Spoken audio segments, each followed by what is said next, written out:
Como le había mencionado, vamos a seguir viendo lo que serían los pueblos originarios y mientras se van sumando más personas, vamos a dejar este video para que vayamos viendo un poquito el tema de lo que estábamos tratando.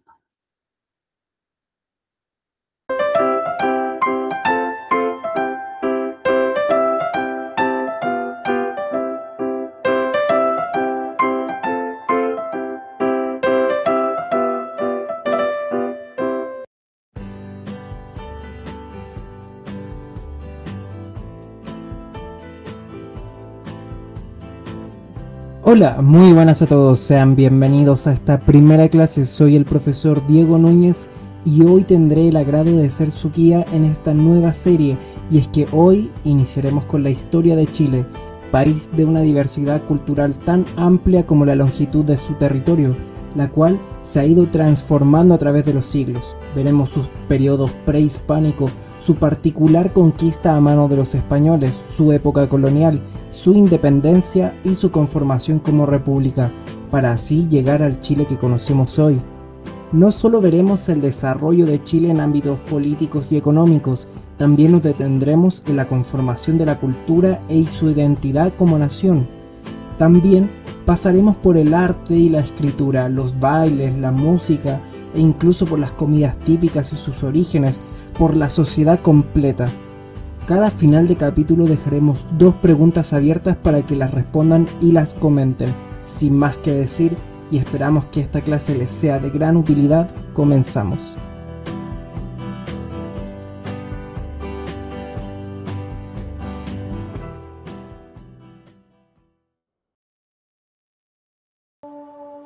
El territorio que hoy conocemos como Chile no fue habitado por primera vez por españoles. Cientos de años atrás, ni el nombre y lo que hoy conocemos como Chile, o lo que constituye a la nación chilena, existían. Las tierras siguen siendo las mismas, quizá muchísimo más intervenidas y agotadas que antes. En este escenario, muchos pueblos llamados originarios han vivido en estas zonas. Hoy expondré y hablaré un poco sobre ellos, de manera resumida y lo más claro posible, sobre tribus como los Aymara, atacameños, los mal denominados changos, los cuales veremos a continuación el por qué se les llama así, los diaguitas, picunches, chiquillanes, pehuenches, huiriches, poyas, cuncos, tehuelches, chonos, los cahuéscar, la interesante cultura de los selknam, o también conocido como onas o yaganes. Y en un próximo capítulo veremos al pueblo mapuche, y no es porque sea especial o más importante frente al resto, pero debemos entrar un poco más en profundidad con este pueblo, ya que hay que comprenderlo un poco más, ya que será un pueblo sumamente relevante en los siguientes capítulos, para cuando ya empecemos a hablar de Chile. Pero eso lo veremos en el siguiente capítulo. Por ahora, recordar que el periodo que estamos hablando, o sea, antes de la llegada de los españoles a América e incluso a este territorio, aún no hablábamos de un Chile como lo conocemos ahora, tampoco de divisiones geopolíticas. Quizás sí la nombremos para su ubicación geográfica, para saber más o menos dónde quedaba, pero para la época no existían como tal, ya que quienes habitaban estas tierras eran libres de hacerlo sin dominio de nadie. Partiremos hablando desde los pueblos ubicados más al norte y luego bajaremos hasta la zona austral. Bien, empezaremos con uno de los pueblos que a mi parecer personal es uno de los más interesantes de estudiar, y esos son los Aymara. El concepto de Aymara nace en los periodos de la colonia en Perú. Su origen es, según estudios de algunos historiadores y arqueólogos, un derivado del Jaracú. El Jaracú son pueblos ubicados a orillas del lago Titicaca, impresionante lago que se ubica en el altiplano. De esta cultura se derivaron muchos pueblos, entre ellos los denominados Aymara. Como grupo étnico destaca sobre todo por su arte textil y por su música. Por otro lado, su desarrollo económico se dio en la agricultura y horticultura en chacras, en terrazas y en los oasis del desierto, como estamos viendo en las siguientes fotos. También trabajan la ganadería de llamas, alpacas y corderos, además de comerciarlas entre el altiplano y la costa, ya que manejaban las rutas con maestría. Un poco más hacia la cordillera encontramos a los atacameños, y es que este pueblo habitaba en torno al Salar de Atacama, bello lugar que ahora es un atractivo turístico del agrado mundial. Bueno, para que nos vayamos ubicando, este sitio se encuentra a 55 kilómetros aproximadamente del norte de San Pedro de Atacama. Es allí donde se indica en el mapa.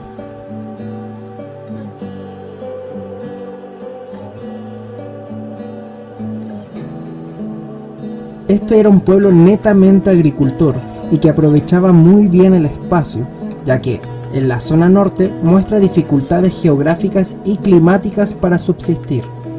Ocupaba la técnica de terraza, la cual pueden ver en esta imagen. Aunque no son atacameñas, sino de la zona de Cusco, la técnica es similar. Es una especie de escalones o gradas que van desde una zona elevada hasta la falda del cerro. Esto para la circulación de agua desde arriba hacia abajo. Lógicamente esta técnica es netamente incásica, y la influencia de cercanía que hay entre estos dos pueblos y la supremacía de uno sobre el otro. Acceder a estas aldeas debió de ser de suma dificultad, ya que entre los cerros no solo hay dificultades climáticas complejas, un calor abrasador en el día y un crudo frío por la noche, también son de carácter geográfica, entre los cerros y laderas abruptas que complican la marcha, además de que también tenían su propio sistema de seguridad. Se encontraban fortines en sus cumbres, que protegían el acceso de cualquier intruso, los famosos pucará, que podemos ver aquí. Otra de sus características viene a ser su producción artesanal de algodón, cuero, piedra, madera y lana de sus pastoreos auqueninos, o sea, llamas, vicuñas, alpacas y guanacos. Con estas podrían crearse ponchos, chalecos, carne e incluso hacer leche. Su idioma, el mítico Kunza, fue la forma de comunicación de este pueblo altiplánico, pero fue desapareciendo con la fuerte influencia incásica. Por ende, hablan dos idiomas, quechua y Kunza. Esto del lado altiplánico, porque a la costa, donde podemos ver en el mapa, habitaban a lo que se le denominaba changos. Pero, ¿de verdad existe un pueblo llamado Chango? Bien, según lo que entendemos de esta palabra, es que es sinónima de mono, lo cual no está muy lejano de la denominación de este pueblo. Si este pueblo se llama Chango por esa razón, por la asociación a estos primates, ¿quiénes le dieron ese nombre? ¿Ellos se hacían llamar así? No, la verdad no tenemos mucha información de este pueblo. Los cronistas españoles los denominaron changos, de manera despectiva, para referirse a estos pueblos y realzar su superioridad de casta sobre estos habitantes del mar. Lo que se sabe es que constituían pueblos de pescadores, que se encontraban mayoritariamente en el norte, y hay extensión desde allí hasta el Biobío, de forma dispersa, eso sí. Los cronistas los describen como buenos navegantes que se desplazaban con gran habilidad por el mar en balsas de cuero de lobo marino, practicaban la pesca, mariscaban y recogían vegetales de las playas, principalmente algas y cochayuyo. Prácticamente un pueblo de caza y recolección. En los valles de Copiapó, Huasco, Elqui, Limarí y Choapa, lo que ahora estamos viendo aquí mismo en los mapas, podíamos encontrar un pueblo sumamente interesante, reconocido por su arte y cultura. Del otro lado de la cordillera los conocían como calchaquíes. Aquí son más conocidos como diaguitas. Este pueblo tiene una lengua que se ha ido perdiendo y que se está extinguiendo con el paso del tiempo, el cacán. Este pueblo, que se desarrolló en la zona geográfica conocida como los valles transversales, era de carácter sedentario, o sea que no se movían de su zona habitada, ya que de ella cultivaban su alimento. Eso no significa que solo vivieran de eso, también practicaban la ganadería de llamas, vicuñas y alpacas. También cazaban aves y roedores, pero en menor proporción. Cultivaban maíz, porotos, calabaza, ají y zapallos. Como mencioné en un principio, su arte y alfarería serían su máxima expresión y su mayor reconocimiento, como podemos ver en las siguientes imágenes. Jarros pato de una hermosa confección. También desarrollaron el trabajo metalúrgico, o sea el trabajo de manufacturas de metal. entre los que trabajaban el oro, plata y cobre, del cual hacían muchas de sus herramientas, armas, agujas para sus vestimentas y también anillos, aros y brazaletes. Tenían una gran habilidad para el manejo comercial, ya que comerciaban con los demás pueblos, destacando con los costeros. Ubicado al otro lado en la cordillera se ubicaba una serie de bandas nómades que cruzaban la cordillera a su antojo y con mucha experiencia, los pueblos chiquillanes. La verdad no tenemos en salón de clases mucha información sobre este pueblo, pero lo que sí hay es que los chiquillanes habitaban la zona central cordillerana, donde podemos ver en el mapa. Su lengua, el milcayac, es propia de la cultura chiquillán, de la cual se sabe por su fuerte presencia en el lado argentino y a las crónicas del jesuita Luis de Valdivia. Eran principalmente cazadores y recolectores, se alimentaban principalmente de guanacos, cóndores y roedores, y usaban su piel para toldos y vestuario. En los valles de Aconcagua y Mapocho nos encontramos con la presencia de los pueblos picunches, en donde podríamos encontrar 3 líderes notables. En el Aconcagua encontramos la figura de Atangalongo, en la zona que se ve en el mapa. Y por el Valle del Mapocho, alguien que mencionaremos en los próximos capítulos, Michimalonco, quien tenía mayor liderazgo dentro de esta zona. También nombré a un tercer líder, pero de este hablaremos también en posteriores capítulos, ya que no es ni siquiera picunche, hablamos de Quilicanta, un líder del Tahuantinsuyo. Todo esto a la llegada de las expediciones españolas. Bueno, volviendo al pueblo picunche, era, al igual que el Diaguita, un pueblo sedentario y agricultor. En su mayoría tenían una marcada influencia del Tahuantinsuyo, o sea, de los llamados incas. La afirmación de esto es que encontramos entre su dieta productos como la quinoa, además de tener uso del sistema de terrazas que nombramos anteriormente. Existía presencia marcada sobre el territorio picunche del Tahuantinsuyo. Ahora bien, no sabemos si esta relación era de sumisión o solamente de convivencia, por lo que sabemos convivían en un mismo territorio. Un poco más al sur, hacia la cordillera de los Andes, como estamos viendo en el mapa, se encontraba un pueblo que vivía del piñón particularmente.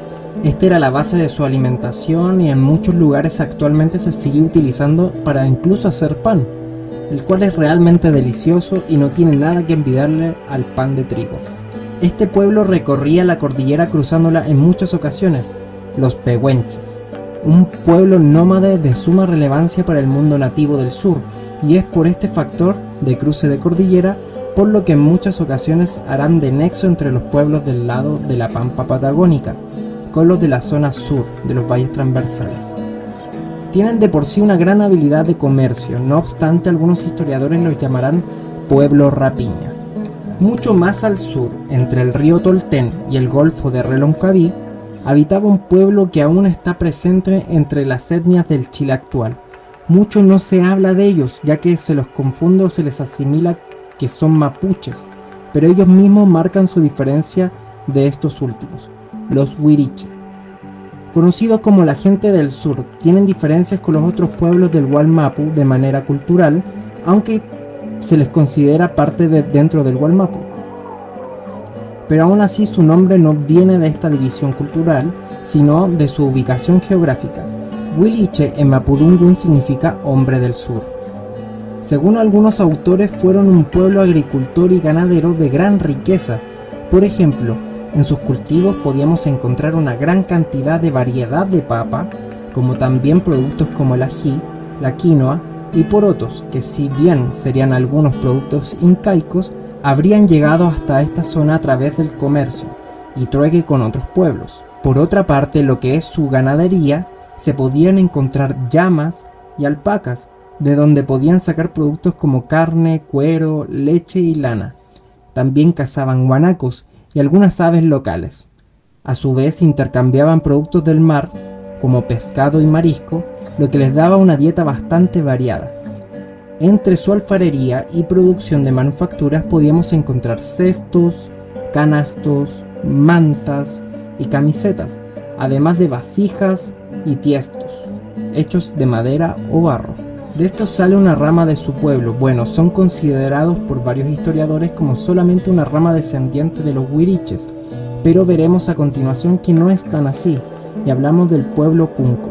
Habitaron principalmente en la zona del Golfo de Reloncaví, en la gran isla de Chiloé y en las islas cercanas a este. En lo que es en base a su modo de vida, mantenían una economía mixta, o sea, que estaba enfocada en la agricultura y ganadería en conjunto con la pesca y mariscar, además de mantener relaciones de intercambio con los pueblos nómades y los huiriches. La recolección terrestre queda limitada a plantas, frutos silvestres y algunos hongos que crecen en los árboles.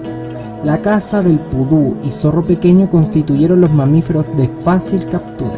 Su establecimiento y modo de vida se ha definido como semi-nómade, por cuanto pasaban largas temporadas en sus embarcaciones denominadas dalca o dalcahue, dedicados a la pesca y caza, alcanzando islas muy lejanas donde también cultivaron la papa. No tuvieron pueblos organizados y su población estuvo repartida por todas las islas de la gran isla de Chiloé.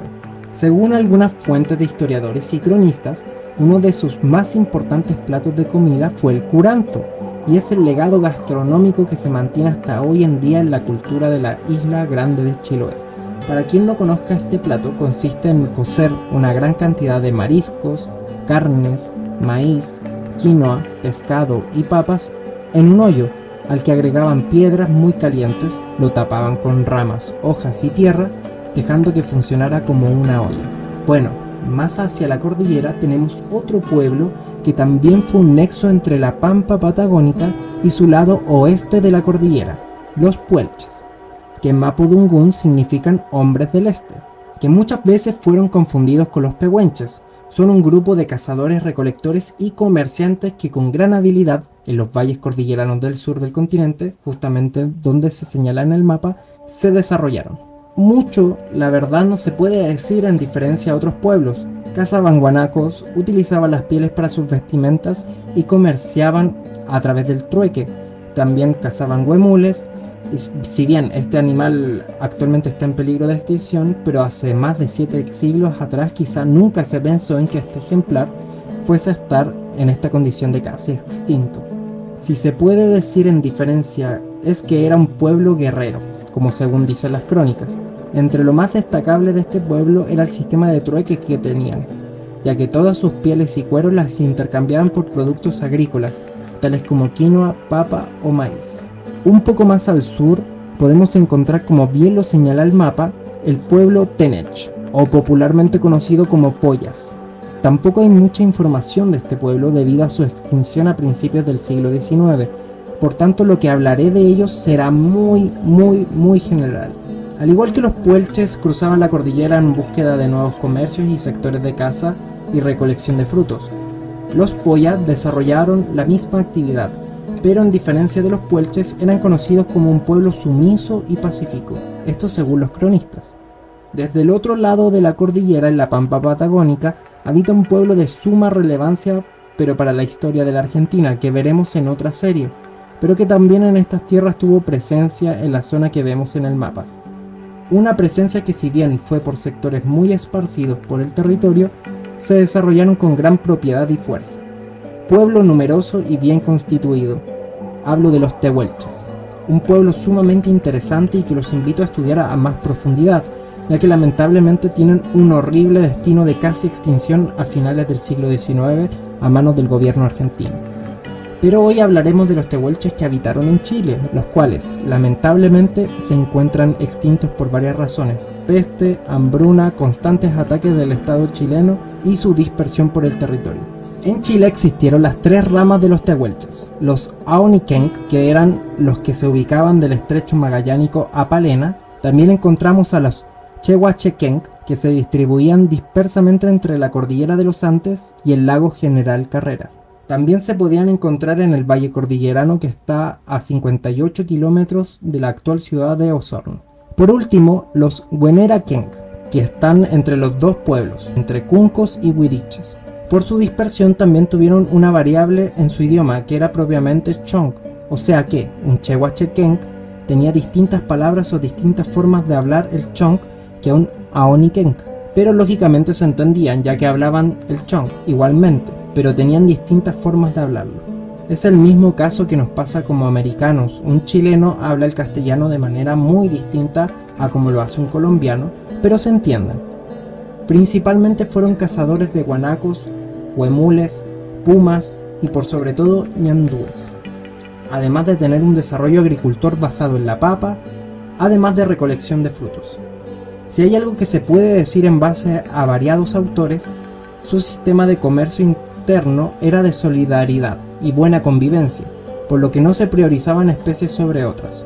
Tenían la noción de solidaridad cuando su pueblo vecino sufría hambruna o enfermedad, incluso si era atacado por otros pueblos. Al sur de la isla grande de Chiloé entra la fragmentación de las islas, y la costa continental, allí, en un lugar tan hermoso como bravo para la subsistencia, habitaba un pueblo llamado Chonos. Este pueblo recorría las islas y canales de manera brava en unas canoas sencillas, hechas únicamente de troncos. Vivían en toldos, que los hacían nada más que con palos y que cubrían con ramas y con cueros de foca.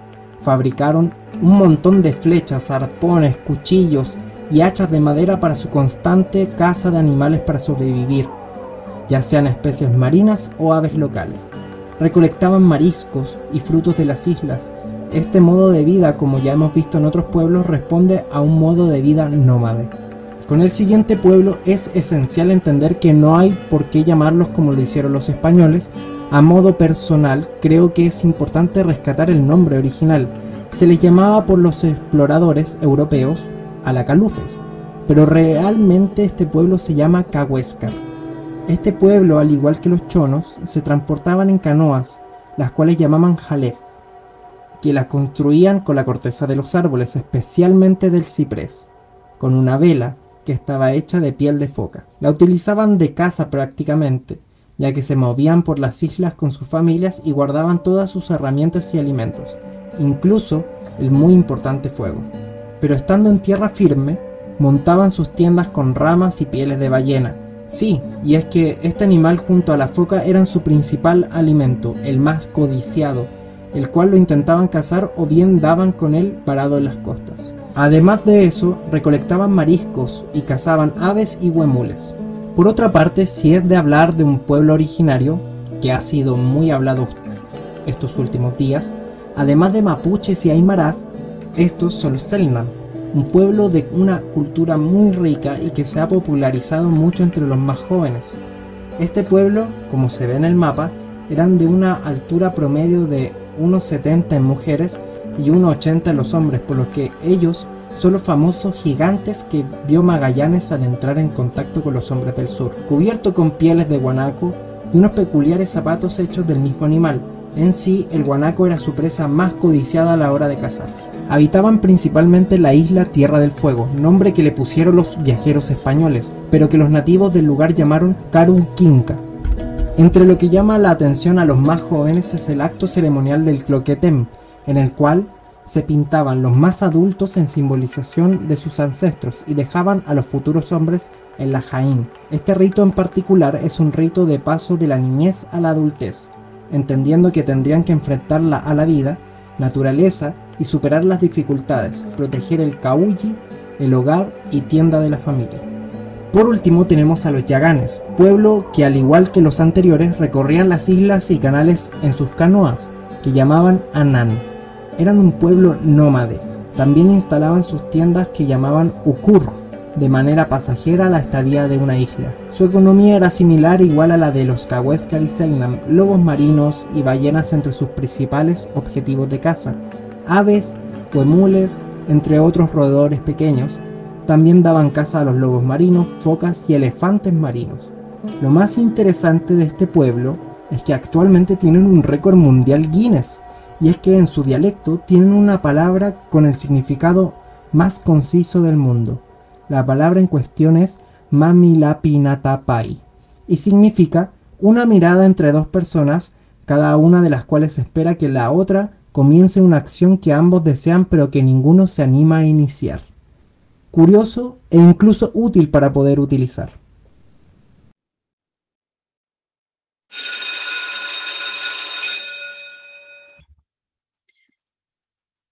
Entonces, con los dos videos que vimos, tenemos un video que es del Ministerio de Educación, en donde nos explicaba cómo, básicamente, cómo vivían estos pueblos originarios, y este video que desglosaba un poquito más lo que serían entonces estos pueblos que habitaban en Chile, bueno, desde la llegada de los españoles, obviamente, y estábamos viendo cómo en nuestro país, el gobierno de Chile en este caso, en el siglo XIX intentó entonces conquistar estos territorios que antes eran de los pueblos originarios, haciendo una asimilación cultural, y cómo actualmente el gobierno de Chile actual busca que esta diversidad de cultura sea vista por todas las personas. Entonces, en eso habíamos quedado en el primer bloque, en la visión actual y la visión del siglo XIX con relación a la relación que se tiene entre pueblo originario y el Estado de Chile como tal. En cuanto a las relaciones de conflicto en el pasado, en lo que sería esta colonización y resistencia indígena, es que estábamos viendo que estas relaciones pueden ser de conflicto y convivencia con todos estos pueblos originarios que habíamos estado viendo, y esto se relaciona con un conflicto de convivencia que se desarrolla en el pasado y se extrapola a lo que sería nuestro presente. Y para ello es fundamental entonces abordar las dimensiones de la historia y de la actualidad de estos pueblos originarios, usando siempre lo ideales fuentes históricas, sociológicas y contemporáneas, ya para poder hacer como este análisis. Porque durante la colonia europea, en América Latina, estos pueblos originarios que habíamos estado revisando se enfrentaron a estos procesos de despojo territorial, esclavización y genocidio, que era lo que yo les mencionaba que había sucedido con el pueblo Selknam. En ese caso vamos a ver un documental de cómo ellos buscan entonces sobrevivir todavía hasta la actualidad a lo que sería este genocidio que se había hecho por parte del Estado chileno. Y en este contexto, entonces, estos pueblos buscan luchar por preservar sus tierras y sus culturas desde lo que sería esta colonización europea hasta la actualidad. Obviamente en la actualidad tenemos entonces el apoyo, eso sí, del gobierno por poder preservar entonces las culturas de los pueblos originarios, pero todavía hay una problemática en cuanto a lo que serían las tierras, ya las tierras que se despojaron a estos pueblos, sobre todo al pueblo mapuche, en donde se genera esta pacificación de la Araucanía. ¿Cómo podemos saber todo lo que hemos estado revisando con estos dos videos de los pueblos originarios? Es que por lo general tenemos fuentes históricas, como lo que sería la crónica. Las crónicas por lo general son escritos que son de parte de los conquistadores o relatos indígenas como tal, y ahí es posible observar entonces cómo estos pueblos resistían de diversas formas, mediante una guerra abierta o refugio en territorios inaccesibles o preservación de sus tradiciones a pesar de toda esta opresión que se estaba generando. Obviamente muchos de estos pueblos indígenas, como los mapuches y los aymaras, como ya sabemos, firmaron tratados con estas autoridades coloniales o posteriormente con la República de Chile, que fueron posteriormente violados. Y eso es lo que el pueblo mapuche por lo menos está intentando llevar a cabo y solucionar el tema de sus tierras. Esto de los conflictos recurrentes de lo que sería la historia de América Latina, podemos ver lo que serían las guerras de Mapuche en Chile, los conflictos territoriales en el altiplano andino. Ya en este sector de altiplano también hay bastante crónica, hay bastante historia y relatos de los pueblos originarios en donde exponen lo que sería sus vivencias en cuanto a la relación con las personas que están conformando los territorios de cada sector de América. En cuanto a lo que serían las políticas de asimilación, es que es lo que estábamos tratando, que durante el siglo XIX y el siglo XX, los gobiernos latinoamericanos obviamente implementaron esta asimilación que intentaba entonces extinguir las lenguas y las costumbres indígenas para tener como lo que sería esta unidad territorial y este sentimiento de pertenecer a un sector llamado tal, llamado Chile, Bolivia, Perú, el país que sea. La idea es que cada país tuviese como su propia cultura, que sea como una cultura general. Por eso entonces se hace esta asimilación que conlleva entonces a generar políticas que incluyan la educación de las lenguas oficiales, un trabajo forzado y la integración de la economía capitalista sin tener en cuenta estas como visiones indígenas. En ese caso, obviamente, en cuanto a lo que sería la educación, se imponía entonces la lengua que se tenía por parte, por ejemplo, del Estado chileno, y junto con ello entonces lo que sería tener esta fuerza de los pueblos originarios dentro de lo que sería la economía. Junto con ello, aparte de las crónicas que nos ayudan como a visualizar lo que sería el contexto durante la colonia y durante esta conformación de la República, tenemos fuentes documentales de esta época que serían como los gubernamentales o las leyes de asimilación. Entonces, estas leyes que se estaban proponiendo cuando se hacían estas como nuevas normas dictadas por el gobierno, nos permiten entonces evaluar la implementación de estas políticas y no sé, pues, por ejemplo, si había una ley de educación tal que se va a hacer en Temuco, por ejemplo, para que se enseñe, por ejemplo, el español, ya por sobre la lengua de los pueblos originarios. Aparte de esta asimilación cultural estaba el intercambio, que a pesar de estos intentos de esta asimilación, la convivencia y el intercambio cultural entre los pueblos originarios y los que no eran de los pueblos originarios, como el otro, como el Estado chileno, por decirlo así, también interactuaban y era una realidad, obviamente. Había un intercambio cultural entre lo que serían estos dos como sectores del territorio chileno. Junto con ello, entonces, estábamos viendo lo que serían los conflictos territoriales, que hasta hoy en día los pueblos originarios siguen luchando, entonces, por la restitución de estas tierras ancestrales que se le había quitado, que, por ejemplo, se vivió la pacificación de la Araucanía, y el pueblo mapuche es el que más exige por la recuperación de estos territorios, tanto al sur de Chile y también en el lado de Argentina. Cabe recalcar que este pueblo originario está en los dos lados de la cordillera. Fuentes actuales también que tenemos, como lo que serían los informes de derechos humanos, testimonios de líderes indígenas y documentos oficiales, permiten entonces evaluar lo que sería el impacto de los conflictos ya de forma más actual. En cuanto a lo que sería estos informes de derechos humanos, de vulneración a los derechos humanos, nos permite entonces tener un conocimiento de la relación que se vive actualmente entre el Estado y lo que serían los pueblos originarios. La idea entonces es reconocer derechos y la autonomía de estos pueblos indígenas, aunque hayan habido reconocimientos, un avance en cuanto a ello. La implementación efectiva de estos derechos sigue siendo un desafío en varios países, ¿ya?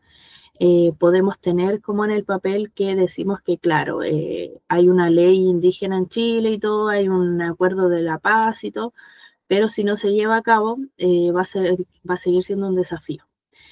En este caso, Chile y Bolivia son ejemplos de cómo algunos países han comenzado entonces a reconocer la autonomía de estos derechos territoriales de los pueblos originarios, por ejemplo. Pero aún así hay todavía un camino que recorrer, porque todavía el pueblo originario mapuche busca que se les devuelvan sus tierras. En cuanto a la revalorización cultural, que es como lo más actual, se ha producido entonces que exista como esta especie de renacer de los pueblos originarios en varios países que buscan recuperar entonces las lenguas y tradiciones ancestrales tanto en sus propios como grupos, como también a las personas que no son de estos pueblos originarios y aún así le interesa como aprender lo que sería su tradición y su lengua. En ese caso, los pueblos mapuche, aymara y quechua están promoviendo entonces que se enseñe su lengua y costumbre dentro de la educación y que esté también dentro de lo político. Y en ese caso se pueden ocupar fuentes como entrevistas, investigación académica y testimonios de estos pueblos originarios que pueden proporcionar lo que sería una visión profunda de cómo todo este proceso que se está viviendo. En cuanto a la diversidad cultural y del tema de la sociedad, la idea es como reflexionar sobre el valor de esta diversidad cultural, el cómo estos mismos pueblos originarios entonces han luchado por subsistir dentro de estos territorios que se habían independizado en América y estaban intentando generar también su propia identidad nacional. La idea es reconocer entonces las cosmovisiones, conocimientos tradicionales sobre lo que sería el medio ambiente y también comprender su resistencia a lo que sería la homogeneización cultural y sus contribuciones que son valiosas para que tengamos una sociedad más plural y no seamos como todas las personas como bastante similares. Desde la cultura indígena se ofrecen entonces perspectiva única de lo que sería la convivencia, el respeto a la naturaleza y lo que sería la organización social, que son elementos para aportar a la construcción de una sociedad mucho más justa y equitativa. Obviamente su visión y relación con la naturaleza es diferente a lo que se nos impuso desde la ideología europea, en donde, por ejemplo, la revolución industrial generaba como este proceso indefinido, en donde no se permitía como ponerse a pensar en las consecuencias que estábamos generando a la naturaleza. Ya en ese caso, el considerar como la visión de los pueblos originarios es sumamente importante para tener entonces esta percepción y esta equidad con la relación de hacia la naturaleza. Mencionado todo lo anterior, aún así hay desafíos en cuanto a lo que sería esta diversidad, porque va a generar lo que sería discriminación y marginalización de los pueblos originarios, pero por su parte también ofrece oportunidades para construir una sociedad más inclusiva. Lamentablemente, cuando se generan procesos de discriminación, obviamente tenemos que generar entonces una inclusión, ya que sea efectiva más que una inclusión forzada. Reflexionar sobre esto, sobre lo que estamos hablando de esta diversidad cultural, no solamente implica que reconozcamos estas tradiciones de los pueblos originarios que hemos estado viendo con estos videos, sino que también que podamos generar una visión de que estos pueblos originarios pueden acceder a los mismos derechos, oportunidades y bienestar que tenemos todas las personas actualmente, sobre todo las personas que somos mayores de edad y que tenemos mayores derechos cívicos, por ejemplo.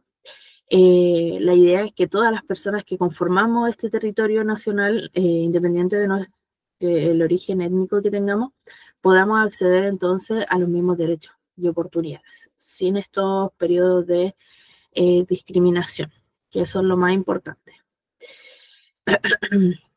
Hasta ahí vamos entendiendo lo que estamos hablando. Hemos hecho un análisis de lo que sería la Guerra del Pacífico, la pacificación de la Araucanía, y hemos estado visualizando cómo entonces estos pueblos originarios han subsistido a todo este proceso de asimilación y esta delimitación territorial de lo que sería la República de Chile que conocemos actualmente. En cuanto a la educación y la conciencia social, es que la educación, como estamos viendo actualmente, esto de que yo le explique estas temáticas, genera lo que sería una cultura de respeto hacia la diversidad. Ya la inclusión en la historia y las perspectivas de los pueblos originarios debe ser una herramienta para superar como los prejuicios y estereotipos que se generan también en los pueblos originarios y tener entonces una mejor convivencia. Porque anteriormente, obviamente, como se estaba generando en el siglo XIX, había una convivencia, pero más que nada era conflictiva. Ya la idea es que generemos que estos espacios de educación o estos espacios donde vayamos a comprender o analizar una tradición de los pueblos originarios sea un espacio de respeto. Ya eso es sumamente importante, porque los pueblos originarios han subsistido ya a bastantes periodos de represión y persecución o eliminación de sus tradiciones como para que sigamos como generando lo mismo ahora en el siglo XXI. Como yo les mencionaba, es sumamente importante tener fuentes para poder comprender entonces lo que sería la historia. Tenemos las crónicas que yo les decía, que son para entender las interacciones directas, son fuentes primarias de las interacciones o relaciones entre los colonizadores y los pueblos originarios. también, cuando ya se genera la república como tal, tenemos lo que sería la legislación y documentos oficiales, que nos permiten entonces comprender cómo estas leyes o tratados afectan entonces a las comunidades indígenas. Esto sobre todo en el momento en donde la política imponía que hubieran despojo de tierras, ¿ya? En ese caso, o que aceptaran que hubiesen estas expediciones militares en donde cada vez más se posicionaba lo militar por sobre los pueblos originarios. También tenemos testimonios orales de relatos de líderes de los pueblos originarios, entrevistas y memorias comunitarias. Por eso después vamos a ver un video donde hay una persona que viene directamente del pueblo originario Selknam, en donde nos explica cómo se ha vivido todo este proceso desde lo que serían sus orígenes. También dentro de las fuentes tenemos estudios contemporáneos, obviamente, y ahí ya está ligado como a lo más académico, con investigaciones sociológicas o antropológicas que nos explican sobre lo que serían los pueblos originarios en la actualidad. ¿Ya? Entonces, estos estudios contemporáneos toman las fuentes primarias que habíamos estado visualizando y ahí quizás hacen un estudio mucho más completo de cómo sería la relación actual en paralelo con la relación de la colonia o de la conformación de la República de Chile. Junto con ello también tenemos informes de organismos internacionales como sería la ONU o Amnistía Internacional, en donde nos exponen lo que serían documentos de violación a los derechos humanos o, por otra parte, el avance al reconocimiento de estos derechos de los pueblos originarios, ¿ya? Actualmente, entonces, tenemos lo que sería este enfoque multidimensional que permite, entonces, evaluar lo que serían las relaciones que se han vivido de conflicto y de convivencia, tanto en el pasado como actualmente, para reflexionar su valor desde su origen y la importancia de tener esta diversidad en nuestra sociedad más contemporánea. Porque la idea es, al visualizar esto, al exponerlo, generar entonces políticas públicas inclusivas y que haya un compromiso por parte de la sociedad también para garantizar que estos pueblos originarios no solamente sobrevivan, sino que también florezcan en estos entornos y que se les respete y se celebre sus derechos y la riqueza cultural también que nos entregan.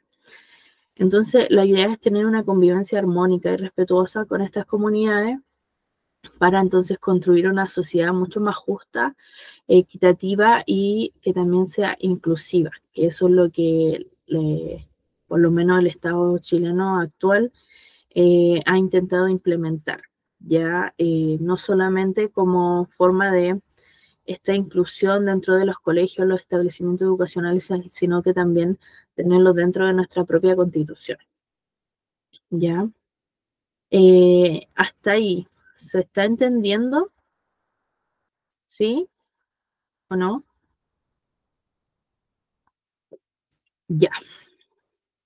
Entonces, a modo de conclusión, el evaluar esta relación de conflicto y convivencia, tanto en el pasado como en la actualidad, genera entonces y revela lo que sería este complejo panorama de resistencia, el intento de asimilación y la lucha de parte de los pueblos originarios de reconocer entonces sus derechos.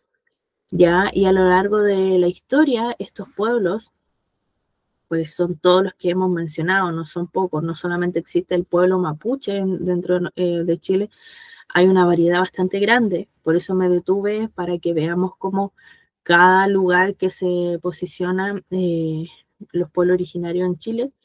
Y la idea entonces es visualizar el enfrentamiento que se ha generado con su despojo territorial, el tema de la colonización, la discriminación que genera conflictos y tensiones que son tanto del pasado que se arrastran a nuestra actualidad. Entonces, estos pueblos originarios obviamente han tenido una resistencia cultural y territorial, obviamente, desde sus zonas, preservando entonces sus lenguas, costumbres y como visiones, a pesar de que haya existido este proceso de asimilación, este proceso de educación forzada también a los pueblos originarios para que solamente hablen como la lengua oficial, por decirlo así, de Chile. Y todo entonces esta resistencia hay que mantenerla constantemente en observación.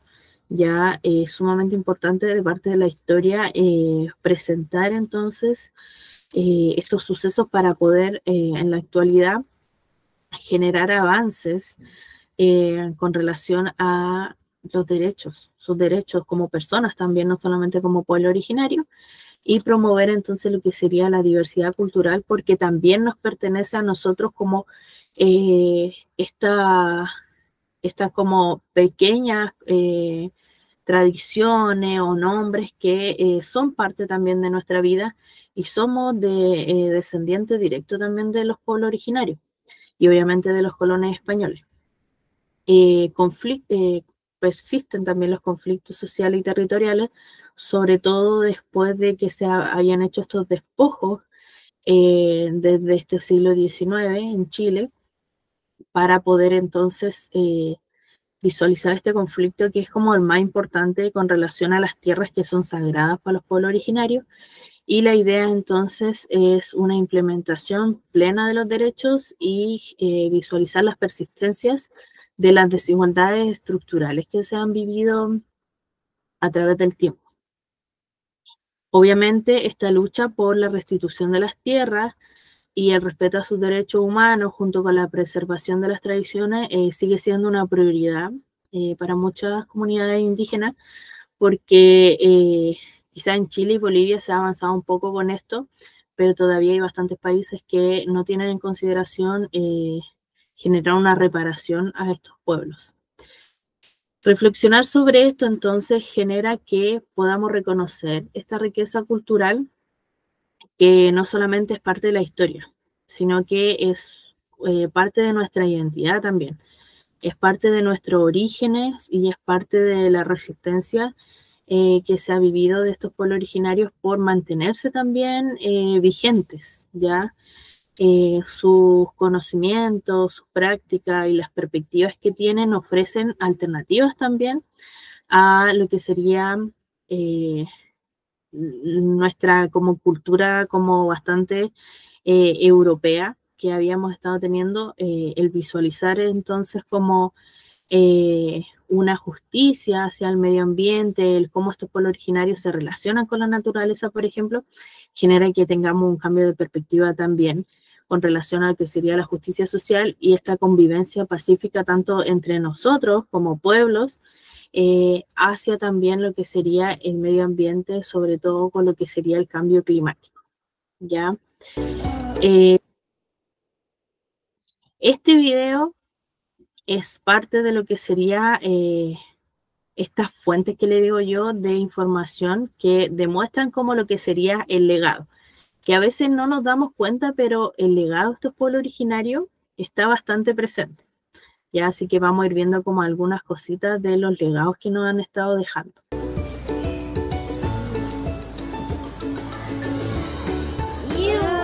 ¡Guácala!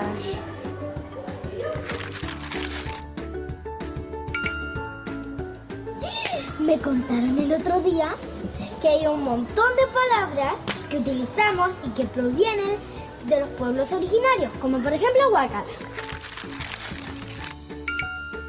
¡Qué buena! No lo sabía. ¿Investiguemos? ¡Ya! Yo conozco a alguien que podríamos entrevistar. Buena.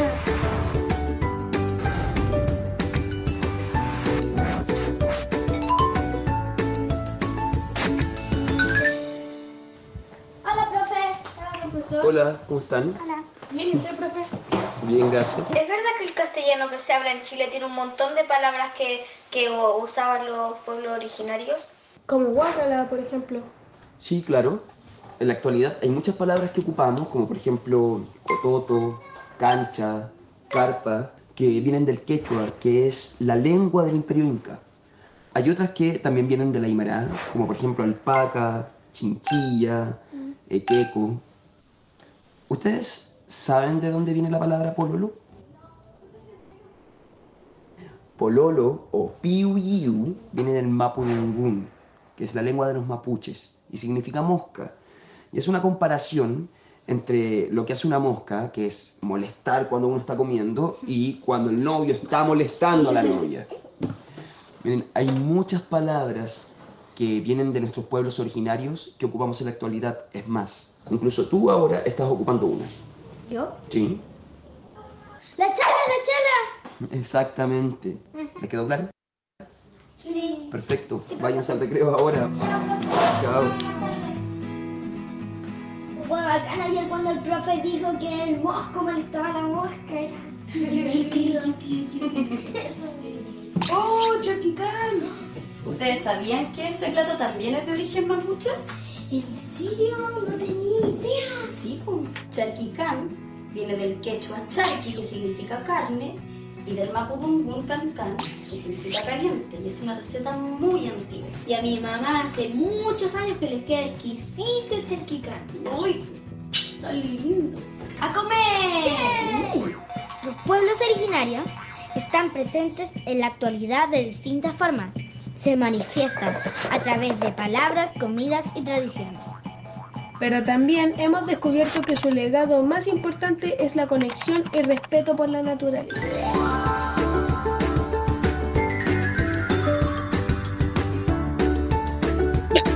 Este video que vimos es parte de lo que sería el Departamento de Televisión y de Cultura y Educación, ¿ya? Y esto, yo no sé por qué se dejó de hacer esto, pero en mis tiempos, por lo menos cuando yo era chica, ponían hartos programas como así, ya hartos programas donde nos explicaban así como los orígenes de algunas palabras y todo eso, y era bastante como relevante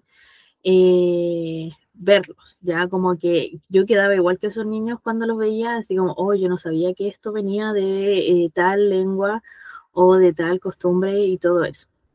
No sé si a ustedes han visto algunos de estos como videos que no sé, no sé en la televisión, pero por lo menos en algún canal o algo, deditos para arriba, deditos para abajo. Ustedes que son más jóvenes, ya. Mateo dice que sí. Ante la televisión chilena, como les digo yo, se enfocaba mucho en esto, en dejar como material visual para que los niños aprendieran. De hecho, había como horas en donde habían como programas muy educativos sobre esto, ya. Ese es un video y este también uno, pero del Ministerio de Educación. Ya, ojalá que lo alcancemos a ver, para que veamos como el presente. Y está en lengua de señas también, que es sumamente importante. Hola a todos y todas. Estaba revisando la prensa. ¿Saben quién obtuvo el Premio Nacional de Literatura el año 2020? Miren esta noticia que encontré. Elikura Chihuailaf.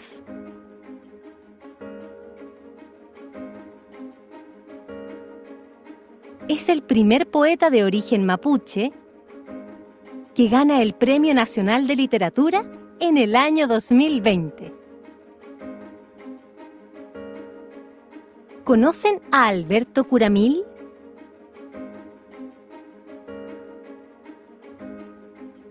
Él ganó el Premio Ambiental Goldman el año 2019, equivalente al Premio Nobel Ambiental, y es un representante del pueblo mapuche. Miren, ella es Mahani Teave, una importante pianista de Rapa Nui. Hay destacadas personalidades de las comunidades indígenas que hacen un aporte importante al país, pero que no son muy conocidos. Viendo estas noticias, me preguntaba, ¿qué sabemos del presente de nuestros pueblos indígenas? Veamos qué pasa con las comunidades indígenas en nuestro país. Según la Ley Indígena 19.253 de 1993, el Estado de Chile reconoce como principales etnias mapuche, aymara, rapanui o pascuenses, la de las comunidades del norte del país, atacameñas, quechuas,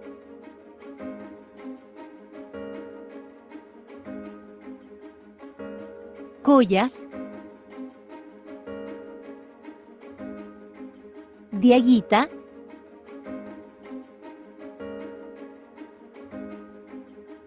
y chango.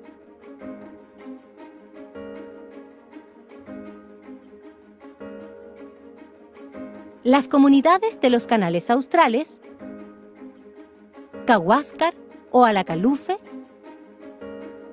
y Yámana o Yagán. Esta ley creó la Corporación Nacional de Desarrollo Indígena y señala que es deber de la sociedad en general y del Estado en particular, a través de sus instituciones, respetar, proteger y promover el desarrollo de los indígenas, sus culturas, familias y comunidades, adoptando las medidas adecuadas para tales fines y proteger las tierras indígenas, velar por su adecuada explotación, por su equilibrio ecológico y propender a su ampliación.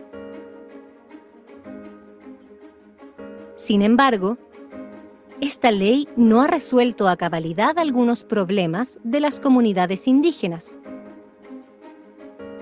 como el reconocimiento a su cultura, el derecho a la tierra o a ser reconocidos en nuestra Constitución. Hay esfuerzos del Ministerio de Educación para una educación bilingüe, creando asignaturas de lengua indígena en el currículum escolar, cuando hay un 20% de estudiantes indígenas en una escuela. Pero, ¿creen ustedes que es suficiente? Para muchos chilenos, todavía resulta difícil entender que el mundo indígena tiene una cosmovisión diferente a la occidental. De raíces judeocristianas, impuestas desde la conquista de Chile por los españoles y continuada por los gobiernos de la naciente República del siglo XIX hasta hoy.